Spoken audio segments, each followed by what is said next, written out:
Assalamualaikum warahmatullahi wabarakatuh. Saya Zaki Jamaluddin dari KIC 2019.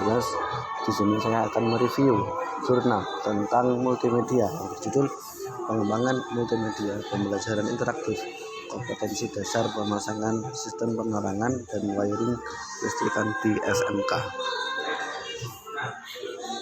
Jurnal ini ditulis oleh Noprianti dan Putu Sudira dari Universitas Sriwijaya dan Universitas Negeri Yogyakarta. Langsung saja kita lihat pendahuluan. Pendahuluan ini berisi tentang kompetensi yang harus ada di SMK. Itu SMK adalah sekolah yang fokus pada praktek atau kejuruan, dan kejuruan tersebut harus sesuai dengan kebutuhan pasar. Dari sekolah SMK harus memenuhi kebutuhan pasar melalui pendidikannya di SMK tersebut.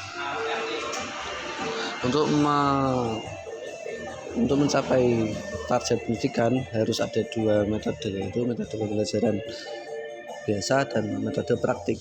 Kalau pembelajaran tok tidak cukup, kalau praktik tok juga kurang.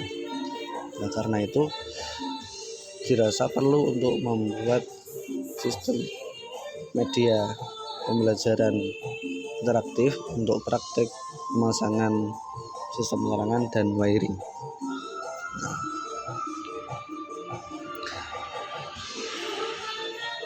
Nah, kini berdasarkan observasi dan wawancara dengan guru SMK Negeri 2 Depok, bagian kanan lihat diterlah antara lain. Yang pertama, hasil belajar siswa pada proses pembelajaran kompetensi dasar memasang sistem penerangan dan wiring listrikan masih rendah. Yang kedua, sebagian besar siswa masih kesulitan memahami materi sistem penerangan. 3. Metode pembelajaran yang digunakan masih kurang tepat. 4. Cara penyampaian materi masih berorientasi pada pendekatan pembelajaran. Yang kelima, penggunaan media pada proses penyampaian materi sistem penerangan dan wiring listrikan ini masih kurang.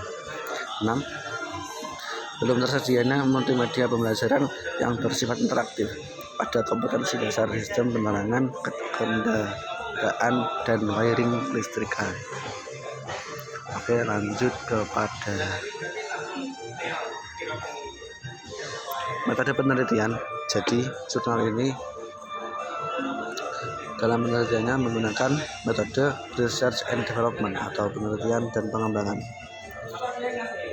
melalui 5 tahapan. Yang pertama analisis, yang kedua desain produk, yang ketiga pengembangan produk, keempat implementasi, dan terakhir evaluasi. Penelitian ini bertempat di SMK Negeri 2 Sleman, Yogyakarta, mulai 2 Juni sampai dengan 17 Juni 2014 dengan subjek siswa kelas 11 TKR SMKN 2 Depok, Yogyakarta. Prosedur penelitian, yang pertama analisis, yang kedua desain produk, yang ketiga pengembangan produk, keempat implementasi, dan kelima evaluasi. Oke, lanjut kita langsung ke hasil pembahasan. Yang pertama analisis. Pengembangan multimedia pembelajaran interaktif kompetensi dasar pemasangan sistem penerangan dan wiring listrikan diawali dengan melakukan analisis. Terdapat 2 analisis, yang pertama analisis lapangan, yang kedua analisis kebutuhan. Dalam analisis lapangan diketahui bahwasanya 1.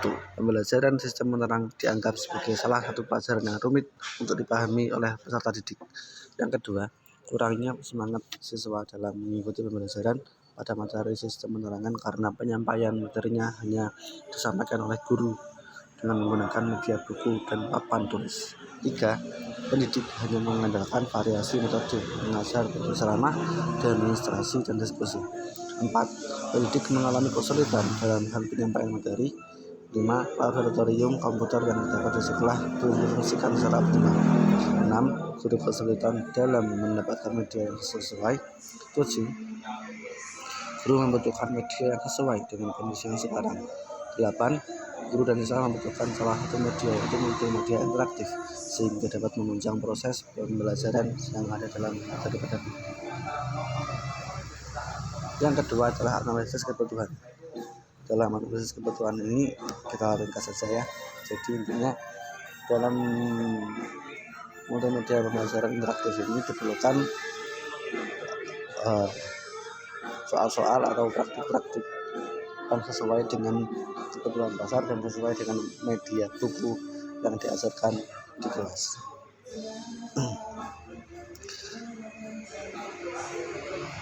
Sekarang langkah kedua yaitu desain produk.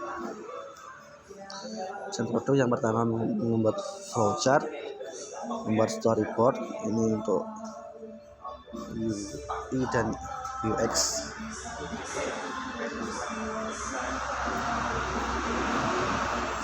Setelah menggunakan flowchart dan storyboard, maka bisa langsung diimplementasi ke dalam coding.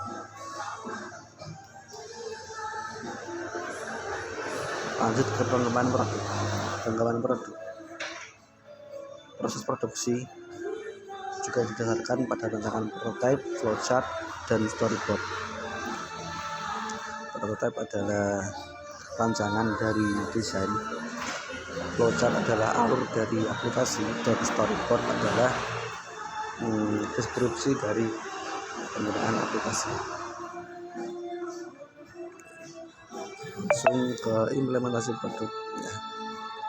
Produk multimedia pembelajaran interaktif yang digunakan layak oleh para ahli selanjutnya akan diimplementasikan diuji cobakan pada siswa SMK Negeri Depok kelas 11.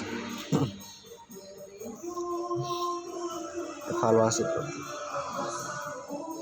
produk dinyatakan layak oleh para ahli, kemudian diimplementasikan dan dinilai oleh siswa dalam bentuk uji coba produk multimedia pembelajaran interaktif. Pada setiap tahap akan dinilai oleh siswa dan direvisi berdasarkan kekurangan yang ada dalam multimedia tersebut.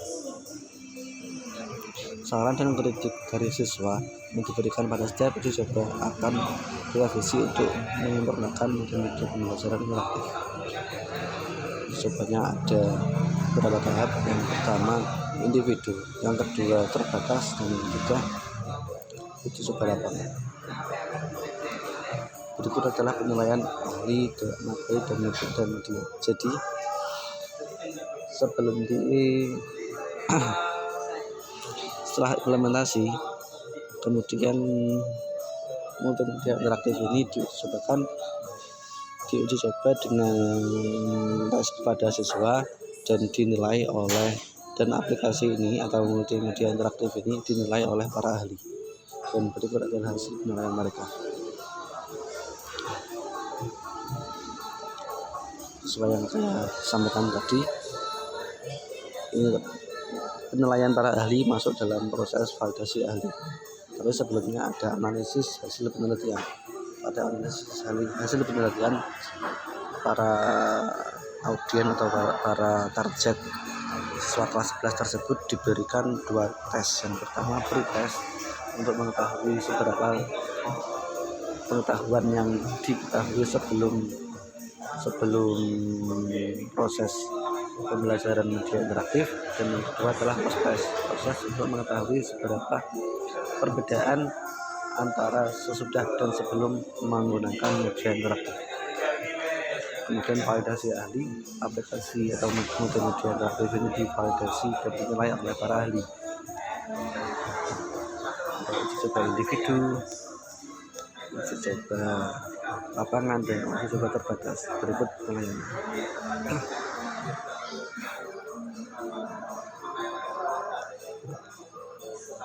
Berikut grafik hasil penilaian pretest dan post-test. Dapat dilihat bahwasanya semua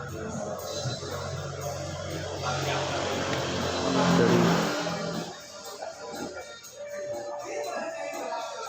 jumlah benar dari pretest lebih rendah daripada post-test. Artinya post-test lebih tinggi dari pre-test dan dinyatakan aplikasi ini membawa dampak positif untuk target. Oke, langsung ke kesimpulan dan saran. Kesimpulannya, produk yang dihasilkan berupa software multimedia pembelajaran interaktif kompetensi dasar pemasangan sistem penerangan dan wiring listrikan dari sistem penerangan luar pada 11 SMK bidang keahlian teknik kendaraan ringan layak untuk digunakan dalam proses pembelajaran. Kualitas produk multimedia pembelajaran interaktif ini sangat baik.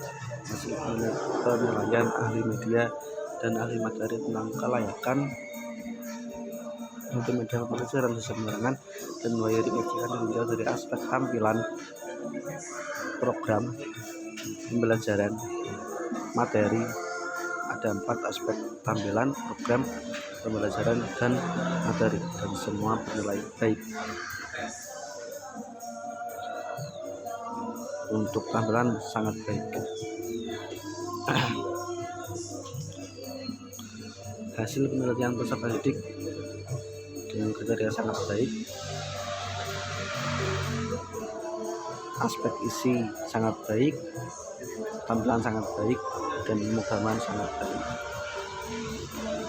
Syarat dan pemanfaatan produk multimedia pembelajaran interaktif pada kompetensi dasar pemasangan sistem penerangan dan wiring listrikan ini efektif digunakan dalam proses pembelajaran. Oleh karena itu, guru dapat membuat bahan pembelajaran dan menggunakan teknologi komputer untuk mencapai tujuan pembelajaran. Sebagaimana yang kita ketahui, multimedia ada 2, aktif dan pasif. Jadi, jika dalam proses pembelajaran, kalau bisa dan sangat mudah dan akan sangat baik jika kita menggunakan bantuan media interaktif atau media aktif. Jika kita hanya menggunakan media pasif seperti buku, seperti video, dan lain-lain, itu rasanya kurang mengena karena siswa atau target itu tidak bisa berinteraksi dengan media tersebut. Dengan dibuatnya aplikasi ini, dengan dibuatnya multimedia aktif atau interaktif ini, maka siswa dapat berinteraksi dengan media, dapat berinteraksi dengan aplikasi, sehingga mereka dapat lebih paham apa yang disampaikan atau informasi apa yang hendak disampaikan oleh media tersebut. Demikian dari saya, Zaki Jamaluddin, PIJ 2019. Jika ada kurang lebihnya mohon maaf. Wassalamualaikum warahmatullahi wabarakatuh.